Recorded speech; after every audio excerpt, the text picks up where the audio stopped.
Success is not a overnight journey, it's a process. You can reach step by step by doing preparation, hard work with a positive mindset. Focus on the process to make the things happen rather than outcome. Understand basic difference between the two. Outcome and process. Outcome is when you think, what if I fail?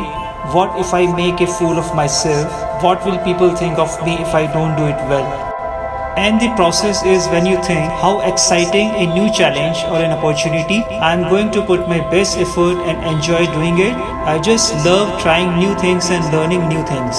When you are focused on the outcome and attach your worth to the outcome, you'll find yourself very resistant to trying new things and putting your best effort. When you define your worth by your performance rather than your effort, you end up at doing nothing in your life. Your sense of worth should be attached to the effort you make and putting your very best. Then the process itself becomes exciting and rewarding regardless of the outcome.